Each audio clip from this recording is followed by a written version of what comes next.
আজকে আমরা গোলমরিচ দিয়ে আর মাছের রান্না দেখাচ্ছি। তো আমরা তার জন্য নিয়ে নিয়েছি 6 পিস আর মাছ, নুন হলুদ মাখানো আছে। আর এখানে মশলার মধ্যে দেখুন কী কী আছে। নুন হলুদ স্বাদ মতো, এটা হচ্ছে গোলমরিচ বাটা, 20-25টা মতো গোলমরিচ আপনি নিয়ে নেবেন। এটা হচ্ছে জিরে বাটা, তেল, ধনেপাতা আর কাঁচা লঙ্কা। এবার চলুন আমরা রান্নাটা শুরু করি। আমরা এবার কড়াই বসিয়ে দিয়েছি আর আমরা এখানে আঁচটাও জ্বালিয়ে নিয়েছি। এবার আমরা এর মধ্যে দেব সর্ষের তেল, 3 চামচ সর্ষের তেল আমরা দেব। খুব সহজেই রান্নাটা হয়ে যায়, একটু দেখে নিলে আপনি নিজেও বাড়িতে করতে পারবেন।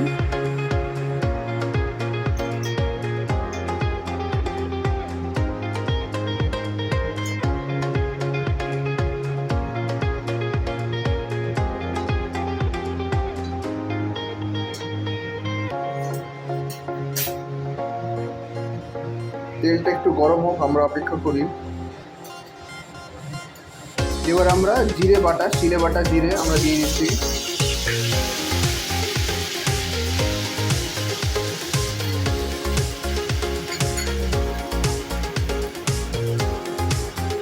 এবার আমরা মাছের টুকরোগুলো দিয়ে দেবো।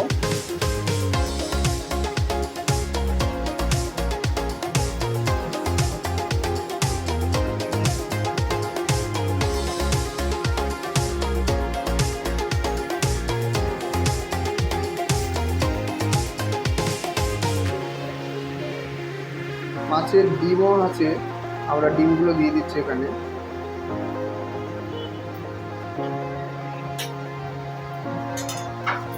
একটু কড়াইটা নাড়িয়ে নেবেন।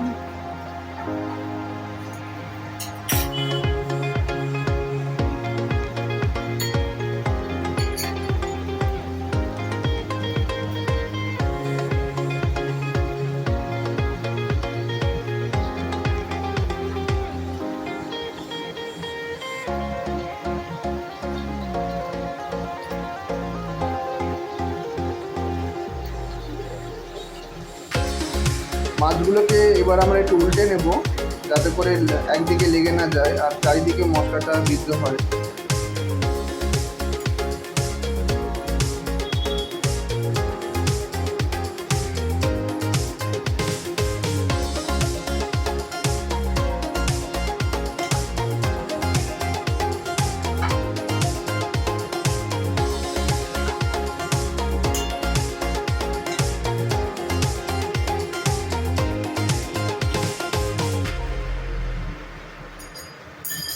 এবার আমরা দিয়ে দিচ্ছি গোলমরিচ বাটা। এটা আমরা শিলে গোলমরিচ বেটে নিয়েছি, 20-25টা মতো গোলমরিচ।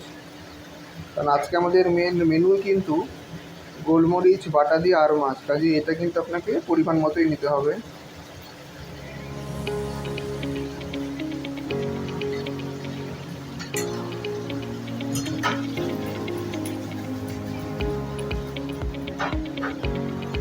আঁচটা একটু ফুল আঁচেই আমরা করছি, ফ্লেমটা বাড়িয়ে নেবেন, তাহলে তাড়াতাড়ি হয়ে যাবে।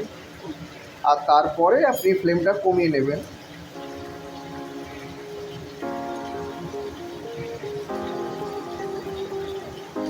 মশলার বাকি যেটুকু ছিল আমরা সেটাকে জল দিয়ে মেখে আমরা নিয়ে নিচ্ছি।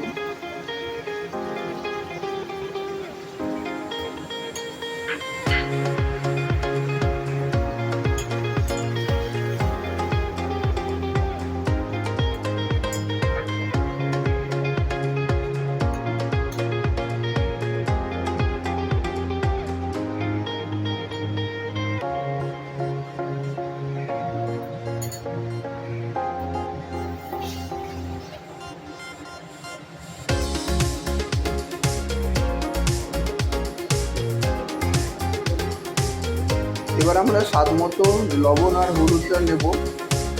একটু আপনি দেখে নেবেন যে কতটা লাগবে, সেই মতো আপনি কম বেশি বা নিজের স্বাদ মতো আপনি দিয়ে নেবেন। এটা তো প্রত্যেকের নিজের স্বাদের উপর নির্ভর করে। হলুদটা অল্প একটু হলুদ দেবো।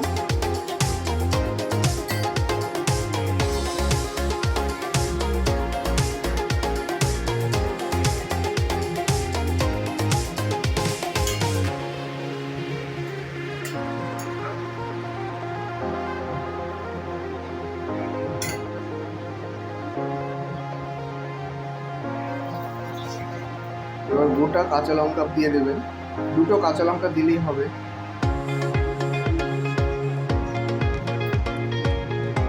এমনিতেই যেহেতু গোলমরিচ দিয়েছি, গোলমরিচে একটা ন্যাচারাল ঝাল আছে, তাও যারা ঝাল বেশি খেতে চান তারা সেই রকম বুঝে কাঁচা লঙ্কা দেবেন, বা আপনি চাইলে নাও দিতে পারেন।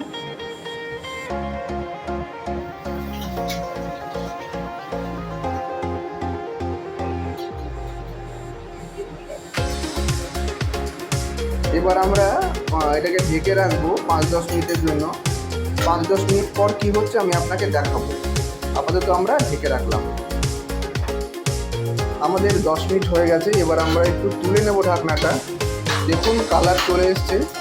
বেশিক্ষণ কিন্তু রান্না করার দরকার নেই, 10 থেকে 12 মিনিট, তার মধ্যেই দেখুন আপনি এরকম একটা কালার চলে আসবে। এবার আপনাকে গার্নিশ করতে হবে। তো আপনি তার আগে একটু সর্ষের তেল আপনি দিয়ে নেবেন। একটু কাঁচা সর্ষের তেল উপরে দিলে কিন্তু সর্ষের তেলের ফ্লেভারটাও পাবেন যখন আপনি খাবেন। আর আমরা একটু ধনে পাতা কুচি করে কেটে নিয়েছিলাম, ধনে পাতাগুলো আমরা উপর থেকে ছড়িয়ে দেবো। দেখুন তেল কিন্তু ভাসছে। আমরা গার্নিশিংয়ের জন্য ধনে পাতা ছড়িয়ে দিলাম। আমাদের হয়ে গেছে রান্নাটা। এবার আমরা এটাকে নামিয়ে নেব।